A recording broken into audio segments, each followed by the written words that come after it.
Almost 70,000 Afrikaners have expressed interest in taking up US President Donald Trump's offer to become refugees in his country. The South African Chamber of Commerce in the United States says it met with US Embassy officials in Pretoria to hand over the details of those willing to leave South Africa. Trump expected, or should I say extended, the offer to Afrikaners last month. This was over the apparent land grabs and the alleged poor treatment of Afrikaners. Well, the South African Chamber of Commerce in the United States President, Neil Diamond, is joining us in studio tonight. And such a pleasure to have you here. Welcome to South Africa. Let's start with the significance of your travel to South Africa and specifically to hand over the list of these individuals. Why was this important? Good evening and good evening to your viewers. It was very important for the South African Chamber of Commerce in the US to travel to South Africa so that we could share the details of those folks that have registered on our website to receive more information and express their interest in the refugee program as contained in President Donald Trump's executive order of February 7th, 2025. Immediately following the executive order, it was about 5 p.m. US time that we got the information. We relayed that through to some of the folks we knew in South Africa, and it just spread like a wildfire. By the time I woke up on Saturday morning, February 8th, I had 7,500 emails in my mailbox, over 2,500 texts, WhatsApps, and Facebook messengers, and basically our mail server crashed. We couldn't deal with the volume of inquiries that we received, which was totally unexpected. Yeah. The reception at the US Embassy in South Africa when you handed over this list of nearly 70,000 individuals, and someone is probably asking them the question at home, why did the South African Chamber of Commerce take it upon themselves to do this? Is it because the process itself by the US government was not immediately available? I think the executive order caught some folks off guard. I don't think everybody was fully prepared for that. But when the executive order was signed by President Trump, it immediately spread like a wildfire. There were no channel through which people could make inquiries.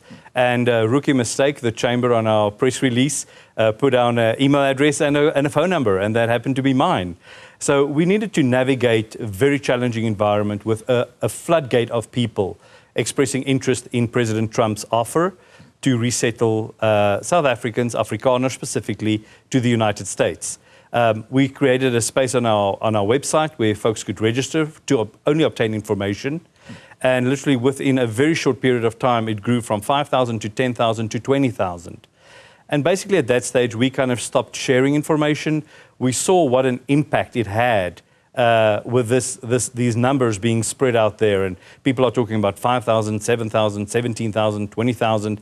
So we decided not to share the information further, but the website was still active for people to register. Yeah. I traveled to Washington, D.C. that following week, reached out to the State Department as well as the U.S. Embassy in South Africa to indicate that we would like them to make a channel available for South Africans that would like to get more information and register for refugee status. That cannot be the responsibility of the Chamber. We found ourselves in a very uncomfortable position. Our focus and mandate is business and economic diplomacy, and this really stretched so far beyond what we are supposed to do.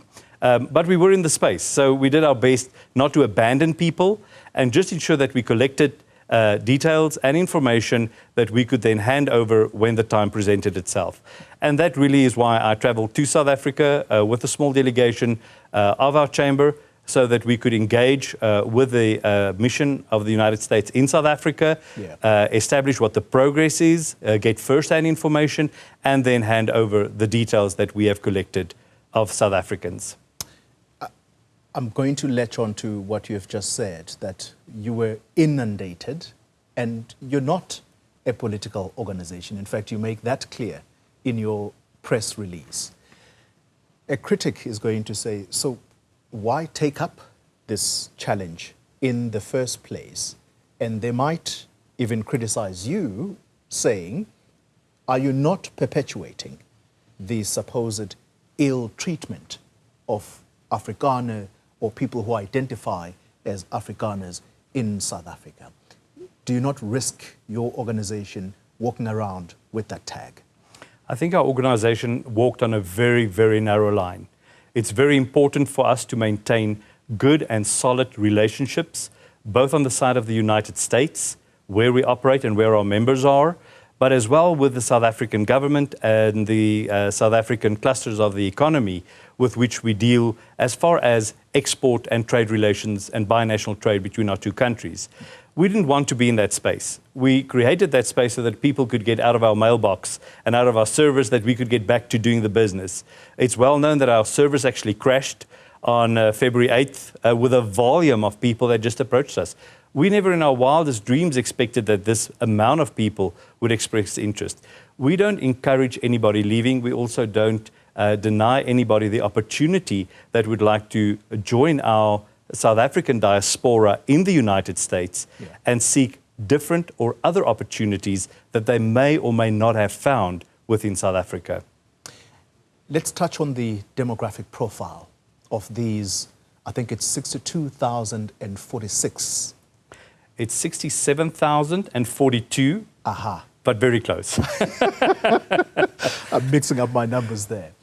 So the demographic profile, we didn't specifically collect information in terms of job categories. So we don't necessarily know whether they are all farmers from our rural communities or whether they are doctors and engineers. We don't have that information. But in terms of age profile, we do know that the majority of them are within the age group of about 25 to 45. And most of them have dependents between 2 and 3 dependents. So it's a clear indication that people expressing interest are really a younger generation, maybe a generation that have not fully enjoyed the benefits of our country and are seeking to get a better opportunity for their children and future generations. Once again, it's a very tight rope to walk over here. We don't really want to add to the debate.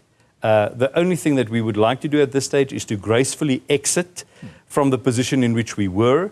And henceforth, we decided to come to South Africa, engage with the US mission over here, and formally hand over the information of those 67,042 individuals that have expressed interest.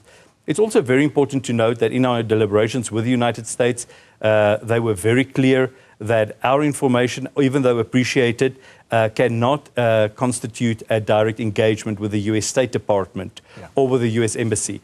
Folks would still have to register individually for expressing their interest with the US Embassy and with the US State Department to allow them to be vetted through the appropriate US authorities and US agencies dealing with refugees. The classification of one to be a refugee, do these applicants understand the implications that come with that? Has that been explained to them? I don't think people have a full comprehension of what it means to be a refugee. We have shared information of the USCIS, that's the agency that deals with refugees and asylum seekers. They've got a brochure that we made available, both on our website, and we shared it with people interested in that. But we are clear as far as the executive order that President Trump requested Secretary of State Marco Rubio and Secretary for Homeland Security Kristi Noem to provide him with the best possible solution to repatriate South Africans, Afrikaners specifically, to the United States. So we don't want to say that it's going to be vastly different from the existing refugee and asylum program, but we're also not convinced that it would be a duplication of what has happened in many other nations. We've got a quite unique situation as far as this South African refugees are concerned. Yeah. Do they all, I'm talking about the applicants now, do they all identify as Afrikaner? That's going to be a very difficult question to answer because the question I ask myself, what is an Afrikaner? Yeah. I've basically got an English name and an English surname, and I've got an American accent up and above it all. But I was raised Afrikaans. I went to an Afrikaans school. I studied Afrikaans. So it doesn't mean because I'm not speaking Afrikaans in this interview that I'm not qualified to be an Afrikaner. We've got a very much mixed pot of cultures. And something that we have successfully gotten right as South Africa is really to be inclusive and have all cultures intermingle to a larger or lesser extent. But specifically in a certain demographic within our society, it's very difficult to draw a line around a group of Afrikaners. Neil, I know that you probably, I'm asking too detailed a question here, but any ideas at this stage, just based on your interactions with the US State Department, about where in the United States might these nearly 70,000 people be settled?